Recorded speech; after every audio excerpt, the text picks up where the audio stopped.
Welcome to the flip side, guys, and welcome to a little bit of a different video today. I've been asked a lot over the years what my ARK settings are. What settings do Sarah and I play on our series? And I'm finally gonna show you guys what those are. We're gonna walk through the entirety of our server settings, and then I'll also show you guys what mods we use. Yeah, so now there will be a reference forevermore for me to point people to when they ask what our server settings are. So we're gonna go item by item all the way down this list. If you guys aren't looking to adjust your settings at all, this video probably won't be super interesting to you.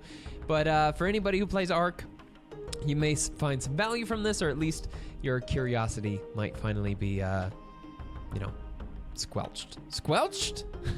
Sure, we'll go with that. All right, so just starting at the top, I don't have expert mode on because I'm not an expert. So there you go. We got server name, message of the day, duration. This stuff is really not important. We have our map name right here.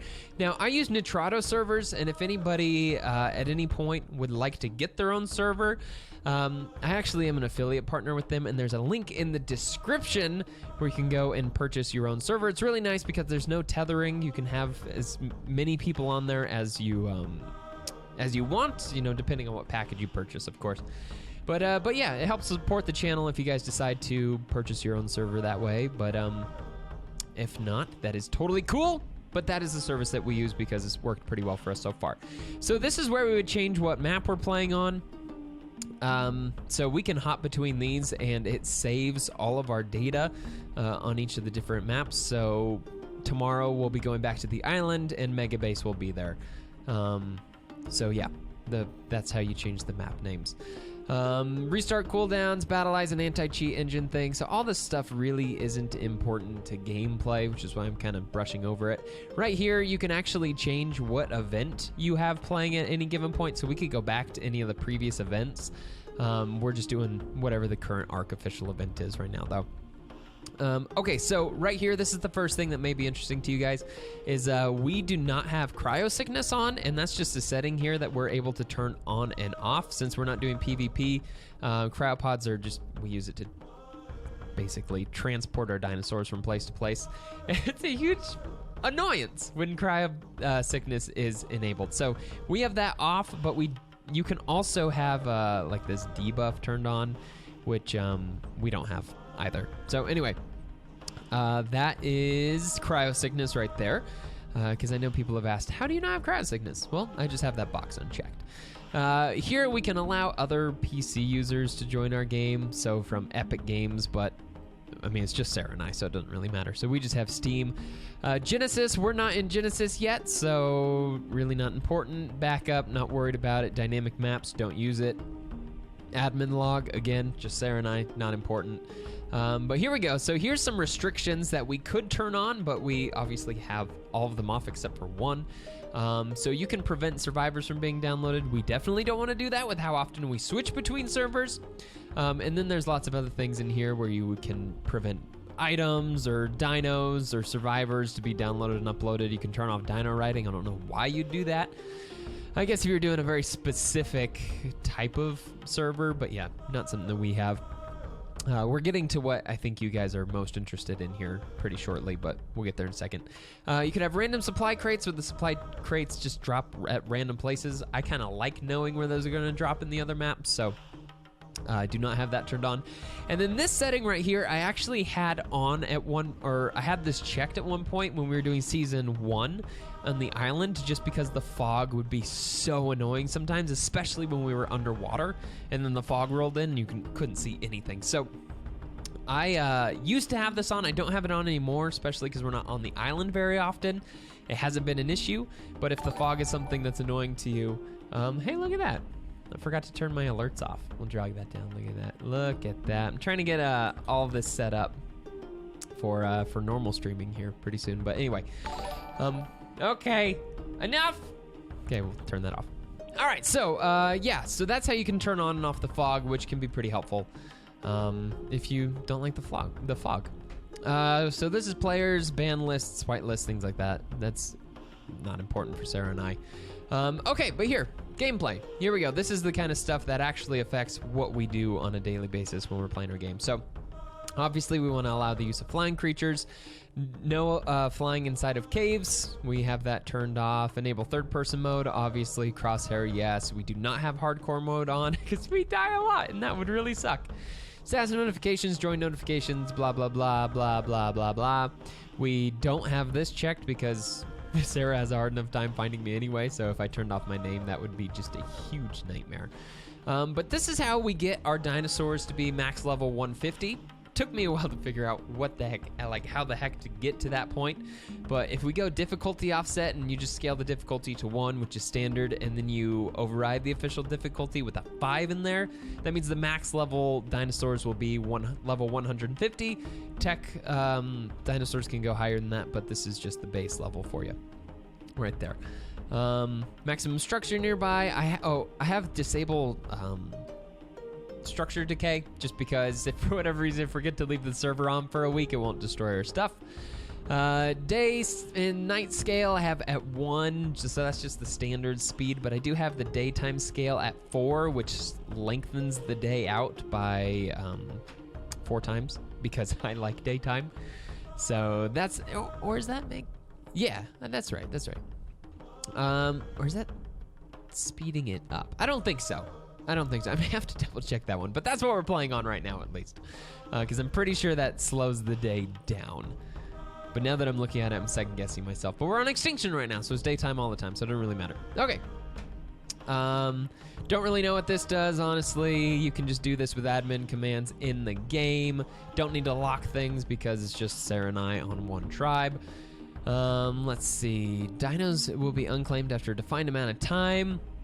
No, don't care about that. I guess I could disable that, but it doesn't really matter.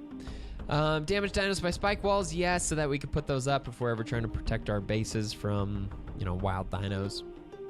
And then we have all this other stuff off right now. We don't want to disable loot crates. Why in the world would we do that? We get such good stuff from those. And then allows you to go into creative mode. Again, you can do that via admin commands. I don't need to have that server on here. All right, show floating damage text. That's on. Disable imprint dino buff. No, I want that on. Gosh, why does that has rechecked itself a couple times now. I have to keep coming in here and switching that back off. Because we definitely want the dino buff. Oh, dang it. Just lost my spot. Where were we? Flying inside caves. We've been there. Day-night cycle. Blah, blah, blah. Disable. Okay, here we go. I was wondering why, because actually just like an episode or two ago, I'm like, I should have a imprint buff. So I'm happy we looked at that. All right, let's see. Non-permanent diseases. I do not want diseases to be permanent. You could do that if you want like mega rabies or something to consist until you have an antidote. I personally don't like the idea of that, so that's why we have that checked right there. But we don't also want to just prevent them in general, so that's why we have that unchecked. Tribe alliances doesn't really matter. Raid dino feeding, hit marker, blah, blah, blah, blah, blah. Not really that important. No fish loot. Whatever. We've never used fishing, so haven't modified that at all. And then all of this stuff, you guys can read through, pause the video and read through it on your own if you're really interested, but I don't think it's that big of a deal. Maximum amount of dinos tamed, we have that at 250. We could up that aim point, but I would be surprised if we ever hit that. C4 charges on dinos, we don't even deal with any of that one. Prevent spawn animation. If you're really sick of looking at yourself waking up and scratching your implant, you can turn that on so it doesn't play anymore. Let's see. We have, this is a kind of an important one.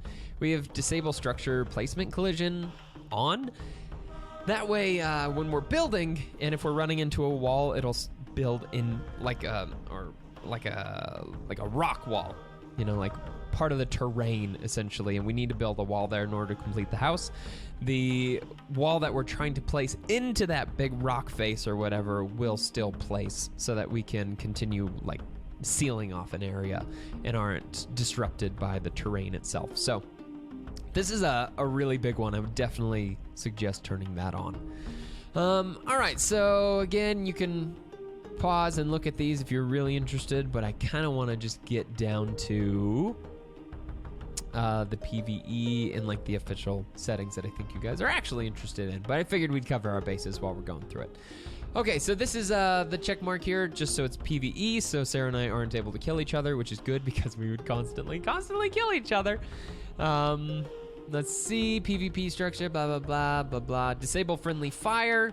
Again, that's in PvP, so if you have PvE on, I don't think you can even damage each other. Even if this was off, I'm pretty sure that's the way that works. So as long as this is checked, you should be good not to be, you know, whacking each other. All right, so dropping down to the multiplier. So this is really the most important stuff that I think you guys would be interested in. So when it comes to the dino damage, all of these are 1. Structure damage, player resistance, and structure resistance. Those are all just standard settings. Player damage modifies the multiplier for player inflicted damage. We do have that up a little bit to give ourselves a little bit of a damage boost. Auto destroy all blah blah blah 1/1. Do have a 5 times multiplier for XP so that our dinosaurs can level up a little bit faster. Now you have to remember all these settings are tuned for Sarah and I actually doing a let's play, because it's really bad content for us to try to tame something and then we have to stand there and wait for it to tame for 45 minutes or an hour. Even though that's like the authentic ARK experience, it doesn't really make for great pacing, at least in my opinion.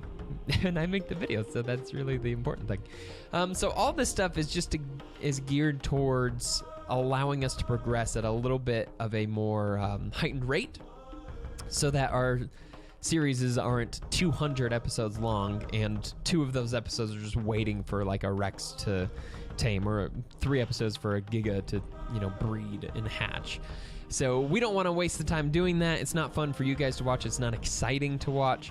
And so all these settings are kind of tuned to save on that grinding, because also Sarah and I don't have a ton of time off camera to do a lot of this stuff, to go and spend hours and hours and hours fixing this up. So this is kind of geared, I guess I should have opened the video with this, but this is kind of geared towards somebody who doesn't want to spend a million hours to try to progress in the game. And this is just what we found works for us, that keeps things going at a pretty decent clip, where we don't feel like we're having to wait forever just for, you know, a bunch of specific things like taming, mating, maturation, and harvesting, things like that. So anyway, with that being said, we'll continue on. The taming speed multiplier is set to 10,000. Essentially what that means is once the dinosaur eats once, it'll instantly tame. So I would definitely recommend turning that up unless you like waiting for your tames, which I do not. Harvesting multiplier is up by 5 to save us from having to destroy 1 million rocks just to get some flint, so that's really nice. Resource health multiplier, I have that up by 3. Essentially what that does is it gives like the rocks you're hitting with a pickaxe 3 times the amount of health, so you can whack it for more materials, which is nice. Multiplier for your thirst meter, essentially we have that at 0.2, so it drains much slower than normal. Same with the food meter and the stamina meter, we have those turned down to just 0.2, basically meaning that it's gonna take like 5 times longer for that to deplete than it would normally would. Dino hunger multiplier, haven't changed that. Dino stamina multiplier, we do have that turned down so that our dinosaur's stamina drains a little bit slower, which is nice. Allows us to sprint for longer distances. Player harvesting damage multiplier at 1. Dino regeneration multiplier at 5. That way our dinosaurs recover their health a little bit faster when they're out of combat. This is unchanged. Decay multiplier unchanged. Resource respawn multiplier, that's at 0.3. Essentially what that does is allows resources like rocks, bushes, trees, things like that to respawn much faster than normal. So if we're harvesting a certain area, we just have to leave and then we can come back very shortly and all the materials will be back. So that's really helpful. Regrow on structures multiplier. So this controls the radius around structures within, right. So once you build like a foundation or any kind of structure, within a certain radius, resources are not going to respawn. And that's something that we didn't want to happen because we like to build in resource-rich areas so that we can just go right outside our front door and get some resources that we need. So I lowered that pretty substantially so that resources will essentially respawn right next to anything that we build. So that just makes life a little bit easier. Regrow multiplier controls a radius around the player. So this is the same exact thing essentially, except for instead of structures, this is just around the player itself. Dino decay haven't changed. Lay egg haven't changed. Platform saddle unchanged. Dino harvesting damage multiplier, I have that turned up to 3. Just so essentially we collect resources faster from our dinos. So if we're using like a Tanner or an Enki or something like that, they'll basically harvest resources much faster. Much more blah, blah, blah, blah, blah, blah. Okay, unchanged. Mating multiplier is turned down way low so that you don't have to wait like 4 or 5 hours in between a dinosaur being able to mate again. So this is about 2 minutes. This at 0.001, about every 2 minutes, your dinosaur can mate again, which is why we ended up with so many gotchas by mistake. Egg hatch speed multiplier, that's at 25. Usually takes anywhere between 7 and, I don't know, 15 minutes for an egg to hatch at that speed, which we find is pretty nice. Kill XP multiplier, so that's, I think all the multipliers here are ×2, so kill, craft, special, harvest, and generic are all just doubled. Supply crate loot multiplier, we do have this turned up to 20 so that we're getting better loot from the supply crates. It's where we get a lot of our Ascendant Mastercraft gear. This is obviously not being super helpful to us on Extinction, but was very helpful on the island, Scorched Earth and Aberration. Fishing loot, again, we have that turned up to the same as the supply crate loot, but we've never fished, so I don't really know what that looks like, if I'm being honest. Crop growth, we do have that turned up a little bit, again, just to save some time. Fuel consumption interval multiplier, so this basically allows one like canister of gasoline to last twice as long, which is really nice, so you don't have to get as much gasoline. Crop decay, that is unchanged. Same with hair growth and all of this stuff. This is all unchanged, except for this right here, which is the battery consumption. If we were using electrical stuff, the batteries would last 4 times as long. All right, baby multipliers. So the baby maturation speed we have turned up to 45.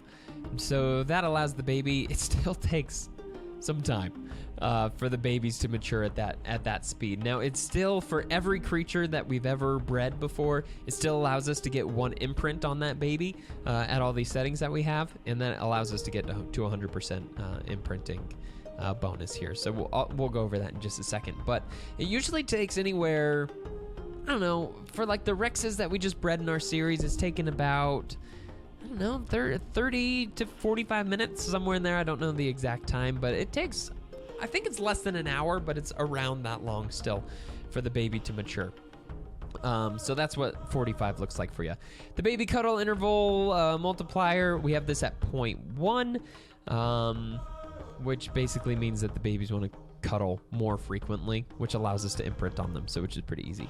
Baby imprinting stat scale multiplier. So this is the, let's see, how much of an effect on stats the imprinting quality has. So we just have it double. We have it at 2. Baby imprint amount multiplier. So this multiplier applied to the percentage each imprint provides. I have that at 4. So essentially you just have to imprint on a dinosaur 1 time and it'll give you 100%. So that way you don't have to keep coming back to continually imprint. So that's just at 4. You just give it care 1 time and you get the full imprint. And then these are unchanged down here. Now all this stuff down along these lines are unchanged. And then, oh, well, here you go. Maybe what I said earlier was not actually accurate. I have disable friendly fire here, and this disables friendly fire among tribe mates, tribe dinos, and tribe structures on PvE. So I guess what I said earlier, don't listen to me. If you want to not kill each other here on PvE, make sure you have this checked, I would imagine. So we're gonna go ahead and save that because I think I made a couple changes there. And if any of you guys are seeing something that doesn't look quite right or I explained it wrong, please feel free to correct me in the comments. As I stated at the outset of this video, I'm not an expert. Okay, so that is all of our general settings. Now let's go ahead and go into, oh gosh, where's that? Is it engine settings that I want to go into? Because there's actually more settings. Hey, here we go. So this is, we have a couple things in here as well, and this affects how much stats we get per level that we increase, either for the player or for our tame dinos. So in here, you can see the multipliers that we have for each individual stat for both the players and the dinos. So obviously we have stamina increase, crafting speed goes up by multiplier of 10 every time we put points into that. And then the big notable ones here, we get 2.5 times amount of health per level that we get, and then 2 times speed. And then everything for the dinos is pretty similar to the players, just a little bit different. There's 5 multipliers on the things that aren't super important, more of the grindy things like water and food. And then we just have 2 for stamina, 4 for speed, so we can get around a little bit faster in our videos, and then 2 for melee damage and health. That used to be much, much higher. In Season 1, I think this was like 4 or 5, and it was just super OP. Our dinos are still pretty strong. We can get through the game without too many difficulties, but with it only being 2 times for melee damage and health, we still lose plenty of dinosaurs that way. So we don't have any other special settings here. This is the only settings we have in engine controls, or engine settings here. So let me show you guys real quick. We only have 2 mods running on the server right now, and those are classic flyers. This allows you to get to basically upgrade the movement speed on your birds. I think there's an update to this actually that allows you to upgrade movement speed on snow owls as well, because I noticed playing through Extinction it doesn't allow us to upgrade the speed on them, but it's really not a big deal. But yeah, we've got classic flyers and then ultra stacks. Ultra stacks just decreases the weight of most of the items in the game and allows you to stack them up to like 1,000 or 10,000 depending on the resource itself. We do want to add more mods in the future, but this is just what we're doing our standard like story playthrough on. So yeah, guys, that is all of our server settings, the mods, the engine settings, the general settings. There you go. Now you know. And if you want to imitate what we're doing on your own single player map, or if you want to start your own server, again, there's a link in the description where you can purchase your own NITRADO server. And of course, we've had a couple frustrating things that have happened with our server, but I think that's more of an ARK issue, not a NITRADO server issue. And we've got great customer support from these guys. So I would highly recommend it, especially if you're more than one person playing on your game, because it's really nice not to have to be tied to them as you're running around the map. But anyway, this is where we're gonna wrap the video up. I hope you guys found this helpful. Maybe there's a couple of you that were, you know, really, really happy with this video. And if that's the case, I am happy that I was able to make this for you guys. But anyway, if you guys could go ahead and like this video if you found it helpful at all, and leave comments down below on some other things that you'd like me to go over in ARK. I'd be happy to make more videos about the servers or tutorials on how we've done things, because Sarah and I started off like a couple months ago knowing nothing about ARK, and there's a lot that we've learned, and I'm sure there's lots and lots and lots that we still need to learn. So if you guys enjoyed the video, please give it a thumbs up, comment down below on any mistakes that I made or anything else you'd like to see, and yeah, be sure you subscribe. But anyway, thank you guys so much for watching. Hope you're all having a fantastic day, and we will see all of you on the flip side.